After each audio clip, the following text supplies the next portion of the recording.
My parents demanded money from me for my stepbrother who beat me in the courtroom. I'm not sure where to start because my story is long and painful, but I really need to get it off my chest. I'm 28 now, and I've been through a lot.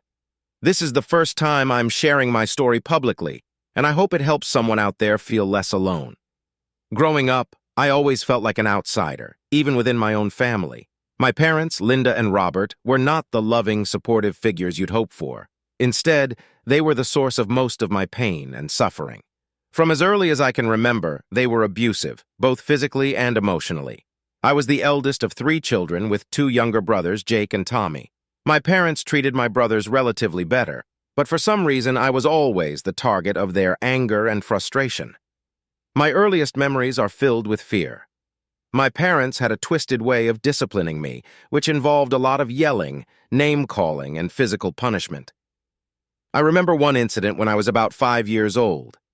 I had accidentally spilled some milk while trying to pour myself a glass. My father exploded in rage, grabbing me by the arm and dragging me to the living room. He threw me onto the couch and started yelling about how useless and clumsy I was. My mother stood by, her arms crossed, nodding in agreement. This wasn't an isolated incident. It was a regular occurrence in our household. School wasn't any better. From kindergarten through high school, I was bullied relentlessly. Kids at school picked up on the fact that I was different, that I didn't have the same confidence or happiness as other children. They teased me for my clothes, which were often old and worn out because my parents refused to buy me new ones. They called me names, pulled my hair, and excluded me from their games. I tried to tell my teachers, but they either didn't believe me or didn't care enough to intervene. In middle school, things escalated. One of the worst incidents happened when I was in 7th grade. A group of girls cornered me in the bathroom and started taunting me about my appearance. They pushed me around, pulled at my hair, and called me every name under the sun. When I tried to fight back, one of them grabbed my backpack and dumped all my books and papers into the toilet. They laughed and left me there, crying and humiliated. I was too scared to tell anyone because I knew it would only make things worse. High school was a continuation of the same nightmare. The bullying got more sophisticated and insidious. It wasn't just physical anymore, it was psychological. My classmates spread rumors about me, wrote nasty things about me on social media, and made sure I knew I was unwanted. I remember one time when someone slipped a note into my locker that said, "Why don't you just kill yourself? No one would miss you." I carried that note around for weeks, contemplating its words. I felt completely alone and isolated. My home life during high school was just as hellish. My parents' abuse had not lessened. If anything, it had gotten worse. They constantly belittled me, telling me I would never amount to anything. My father had a drinking problem, and his rages were unpredictable and terrifying. One night, he came home drunk and started yelling at me for not having dinner ready. When I tried to explain that I had been at school all day and hadn't had time to cook, he slapped me across the face so hard that I saw stars. My mother, as usual, did nothing to stop him. Instead, she berated me for making him angry. Despite everything, I somehow managed to get into a decent university. I thought that maybe, finally, I could escape my past and start fresh. But the damage was already done. I was a shell of a person, with no self-esteem and no idea how to function in a healthy environment. University was a struggle from day one.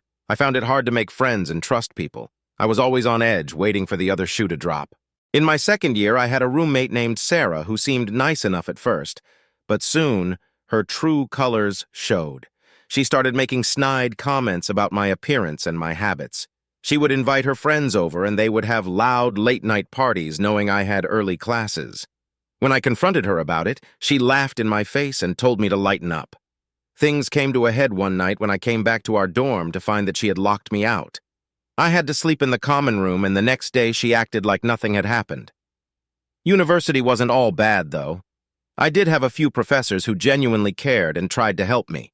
One of them, Professor Adams, noticed that I was struggling and offered me extra tutoring sessions. He was kind and patient, and for the first time in my life, I felt like someone believed in me.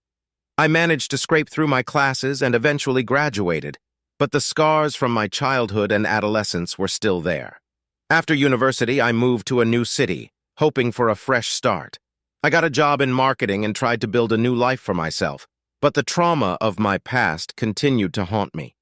I had trouble forming healthy relationships and often found myself in toxic situations.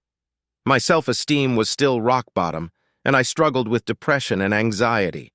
I started seeing a therapist who helped me unpack some of the pain and begin the long process of healing.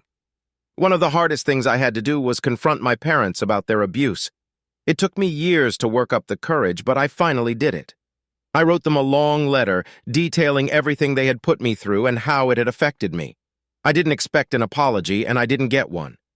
My mother wrote back, accusing me of being overdramatic and ungrateful. My father didn't respond at all, but writing that letter was cathartic for me. It was a way to take back some of the power they had stolen from me. Today, I'm still working on healing. I have good days and bad days. I've cut off contact with my parents, which was one of the best decisions I ever made. I've built a small but supportive circle of friends who know my story and stand by me. I'm learning to trust people again and to believe that I deserve happiness. It's a long road, but I'm getting there one step at a time. When I first started seeing a therapist, Dr. Smith, I was a mess. I remember my first session like it was yesterday. I was so nervous, my hands were shaking, and I could barely look her in the eye. Dr. Smith was kind and patient, creating a safe space where I could open up without fear of judgment. It took several sessions before I could even talk about my childhood. I would sit there staring at the floor while she gently encouraged me to speak. One of the most pivotal moments in my therapy was when Dr. Smith introduced me to the concept of self-compassion. She asked me to think about how I would treat a friend who had gone through similar experiences. Would I blame them? Call them weak or unworthy? Of course not. I would offer them kindness and understanding. She told me I needed to learn to treat myself the same way. It was a foreign concept to me, but it planted a seed that would eventually grow into a new way of thinking about myself. We worked through a lot of my past trauma using various techniques, including cognitive behavioral therapy, CBT, and eye movement desensitization, and reprocessing EMDR. EMDR was particularly challenging because it forced me to relive some of my most painful memories, but it was also incredibly effective. I started to notice changes in myself, small at first, but significant. I felt a little lighter, a little more hopeful. In parallel with my therapy, I was trying to build my career in marketing. My first job out of university was at a small marketing firm. I was eager to prove myself, but my lack of self-confidence often held me back. I remember one incident during my first few months there. I had worked hard on a campaign proposal for a new client, and I was excited to present it to my team. During the meeting, my boss, Mr. Thompson, interrupted me several times, questioning my ideas and making me feel small. I left the meeting feeling crushed and doubting my abilities. Dr. Smith helped me unpack that experience. She made me realize that Mr. Thompson's behavior said more about him than it did about me. He was known for being a tough critic and often used his position to belittle others. With her support, I started to find my voice. The next time I presented an idea, I was more assertive. I made sure to back up my proposals with solid data and stood my ground when challenged. It wasn't easy, but it was a crucial step in my growth. As I gained more confidence, I started to take on bigger projects. I volunteered for tasks that scared me, knowing that the only way to overcome my fears was to face them head-on. One of the biggest projects I worked on was a rebranding campaign for a major client. It was a high-stakes assignment, and I was both excited and terrified. I spent countless hours researching, brainstorming, and refining my ideas. When it was finally time to present the campaign to the client, I was a bundle of nerves. To my surprise, the presentation went smoothly. The client loved my ideas, and Mr. Thompson, who had been so critical before, praised my work. It was a huge win for me and marked a turning point in my career. I started to believe in myself and my abilities. I realized that I was capable of much more than I had ever given myself credit for. Outside of work, I continued to make strides in my personal life. Dr. Smith encouraged me to explore hobbies and interests that brought me joy. I started painting again, something I hadn't done since I was a child.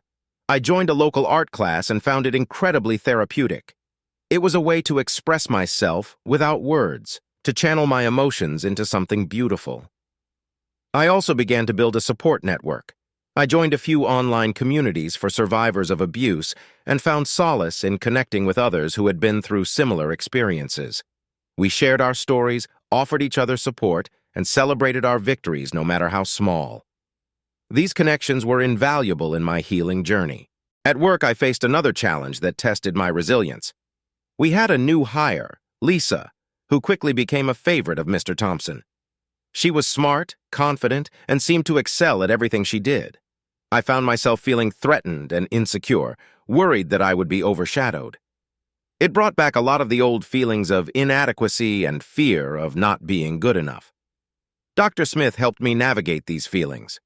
She reminded me that Lisa's success didn't diminish my own. We talked about the importance of collaboration over competition and how supporting each other could lead to better outcomes for everyone. I decided to reach out to Lisa and offer my help with one of her projects. To my surprise, she was grateful and welcomed my input. We ended up working really well together, and I learned a lot from her.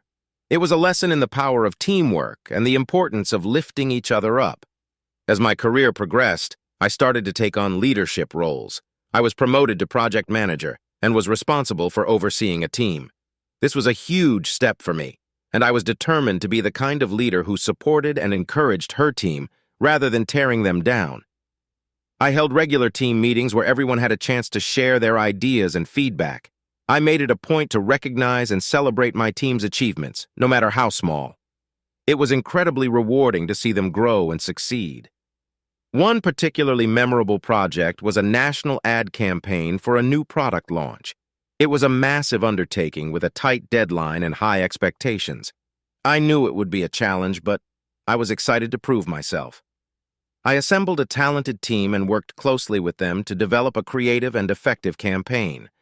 There were countless late nights and moments of doubt, but we pulled together and made it happen. The campaign was a huge success. The product launch exceeded all expectations, and our client was thrilled. We received industry recognition and awards, and it was one of the proudest moments of my career. It felt like validation for all the hard work and perseverance I had put in over the years. It also reinforced the importance of believing in myself and my abilities. Throughout this journey, Dr. Smith was a constant source of support and guidance. She helped me understand that healing is not a linear process, and that setbacks are a natural part of growth. There were times when I felt like I was back at square one, but she reminded me of how far I had come and encouraged me to keep going. One of the most powerful exercises we did in therapy was writing a letter to my younger self. Dr. Smith asked me to write to the little girl who had endured so much pain and tell her everything I wished she had known back then. It was an emotional and cathartic experience. I told her that she was strong, resilient, and deserving of love and happiness. I told her that the abuse she suffered was not her fault, and that she would go on to achieve great things despite it all. Writing that letter helped me to see myself in a new light and to acknowledge the strength and courage it took to survive and thrive. Today, I'm in a much better place. I've learned to set boundaries and prioritize my well-being. I've continued to grow in my career and have even started mentoring others who are just starting out in the industry. It's incredibly fulfilling to be able to give back and help others navigate their own challenges. Looking back, I can see how far I've come. The road to healing is long and often difficult, but it's worth every step. I've learned that it's okay to ask for help, to lean on others, and to be kind to myself. I've also learned that I am capable of more than I ever imagined. Life had been steadily improving for me. I was making strides in my career, maintaining healthy boundaries with toxic people, and continuing my therapy. But just when I thought I had finally put the past behind me, I received a letter that shattered my sense of security. My parents were suing me. The grounds for the lawsuit were absurd. They claimed that I owed them money for the cost of raising me, and they were demanding a substantial amount of money to support Jacob, the stepbrother they had adopted after I left.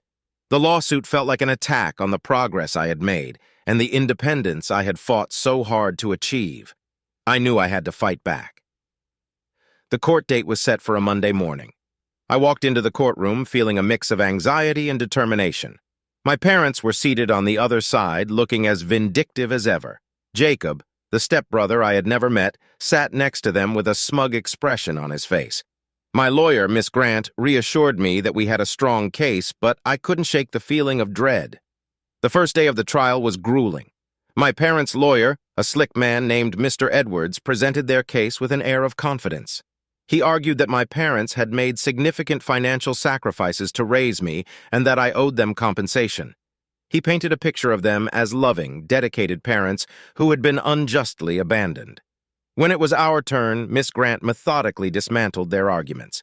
She presented evidence of the abuse I had suffered, including records from my therapy sessions and testimonies from people who had witnessed their behavior. She argued that I had no legal or moral obligation to support my stepbrother, especially given the circumstances. Throughout the week, the courtroom became a battlefield. Each day brought new challenges and emotional turmoil. On Tuesday, my mother took the stand and put on an Oscar-worthy performance. She cried, claiming that she had always done her best for me and that she couldn't understand why I was being so cruel. Her crocodile tears were infuriating, but I kept my composure. Wednesday was my father's turn. He was more aggressive, trying to intimidate me with his testimony. He accused me of being ungrateful and selfish, and at one point he even shouted at me from the stand. The judge had to intervene, warning him to control his temper. Despite his bluster, Miss Grant skillfully exposed the inconsistencies in his story. Thursday was perhaps the hardest day for me. Jacob took the stand. He was a teenager, maybe 16 or 17, and he looked at me with pure hatred. He claimed that he was being deprived of a proper education and opportunities because I refused to help. It was clear that my parents had poisoned his mind against me, and it hurt to see someone so young consumed by such anger. By Friday, I was emotionally drained. I took the stand, nervous but resolute. Miss Grant guided me through my testimony, helping me explain the years of abuse and manipulation I had endured. I spoke about my struggles and the steps I had taken to rebuild my life. I could see the jury members listening intently, some of them clearly moved by my story. The weekend was a blur of anxiety and preparation for the final day of the trial. I knew that Monday would be crucial. Miss Grant and I went over every detail, ensuring that we were ready for whatever Mr. Edwards might throw at us. Monday arrived, and the courtroom was tense. Mr. Edwards delivered his closing arguments, trying once again to paint my parents as victims.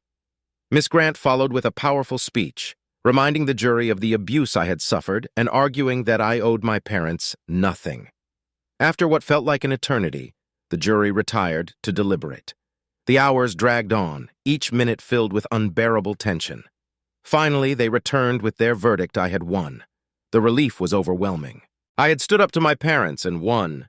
I felt a weight lift off my shoulders as the judge announced the decision.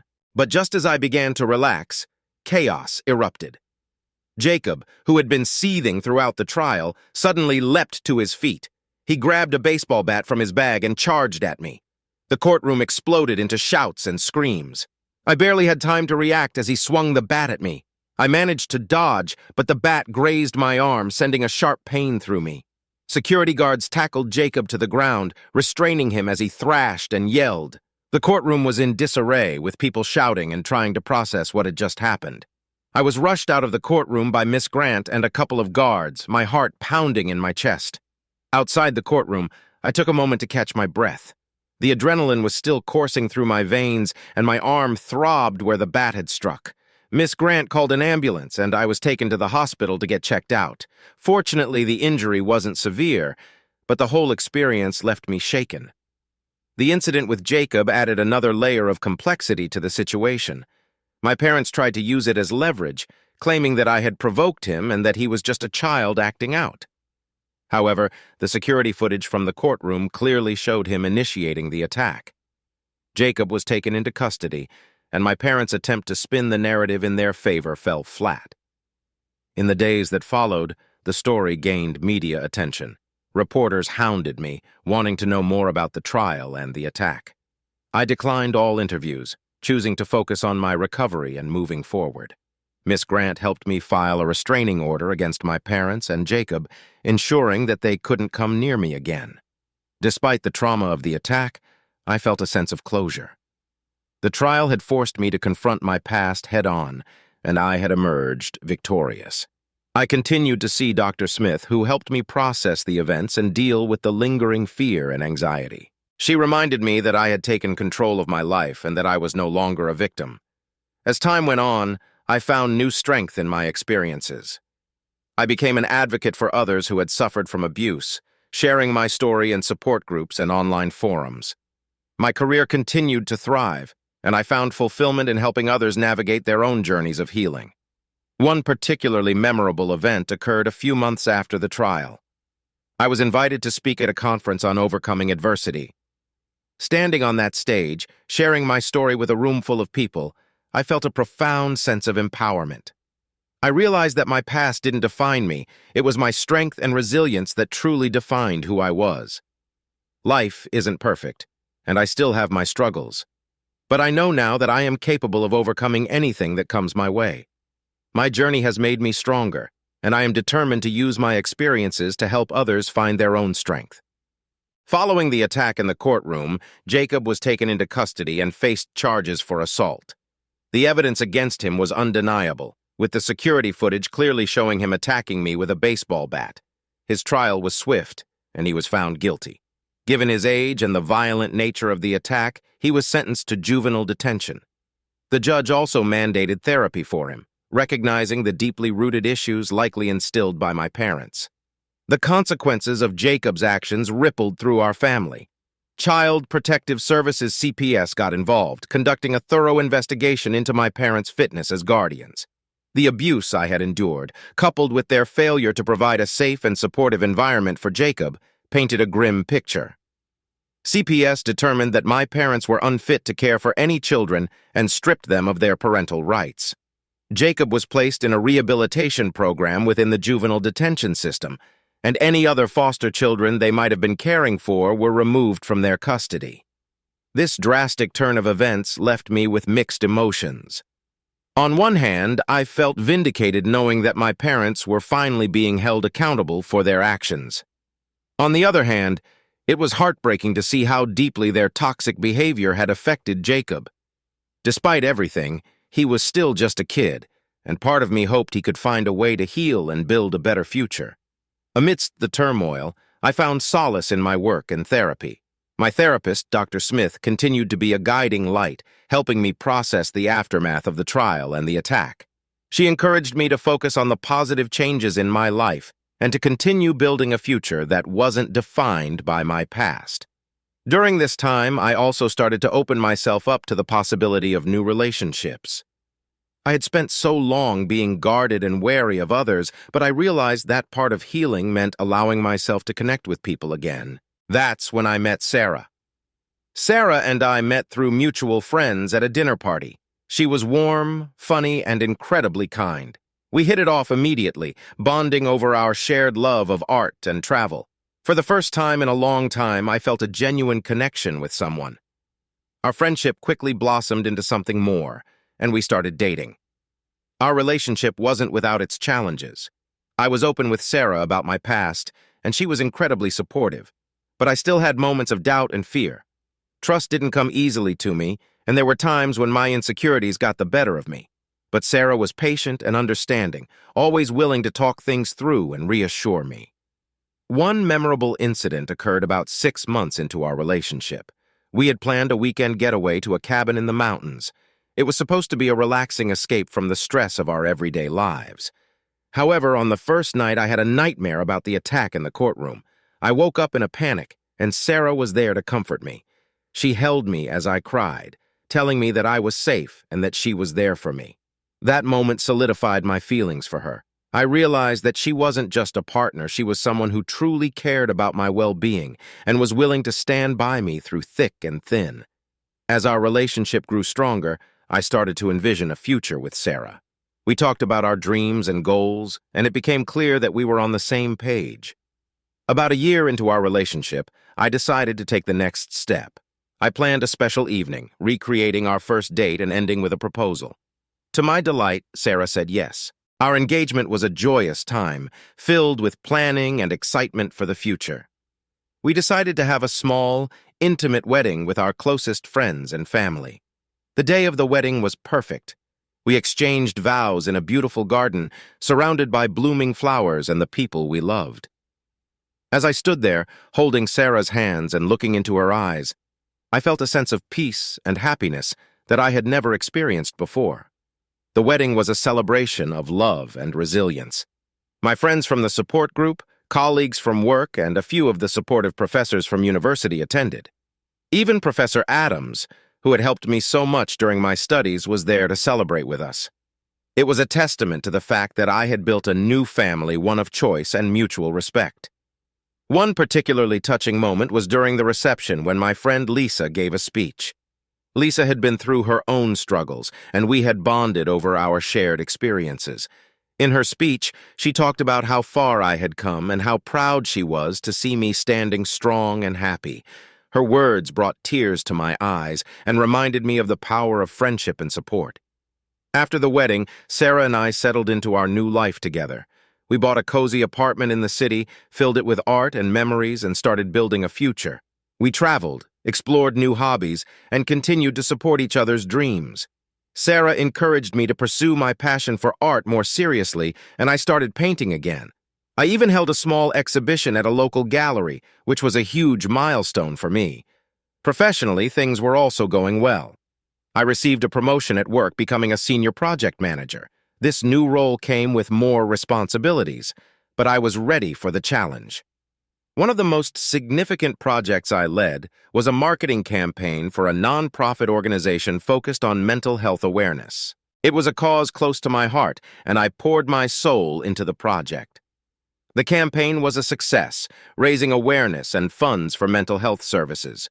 It was incredibly fulfilling to see my work make a positive impact. As time passed, Sarah and I talked about starting a family. We decided to adopt, wanting to give a child the love and support that we both had been deprived of in our own ways.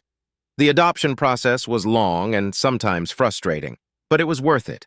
We were eventually matched with a beautiful little girl named Mia. Bringing Mia into our home was one of the happiest moments of our lives. She brought so much joy and light into our world. Parenthood was a new and exciting challenge. Sarah and I navigated sleepless nights, toddler tantrums, and the joys of watching Mia grow and discover the world. We were determined to create a loving and supportive environment for her, breaking the cycle of abuse and neglect that had marked our own childhoods. Maya's laughter and curiosity were constant reminders of the new life we had built. Through all these experiences, I continued to attend therapy. Dr. Smith remained a crucial part of my support system, helping me navigate the ups and downs of life. We worked on coping strategies for the anxiety that still lingered and discussed the challenges of balancing work, marriage, and parenthood. Her guidance was invaluable, and I knew that I wouldn't be where I was without her help. Reflecting on my journey, I realized how far I had come. From a scared, abused child to a confident, successful adult with a loving family, my life had transformed in ways I never thought possible. The pain of my past had not disappeared, but it had become a part of my story, a story of resilience, healing, and hope.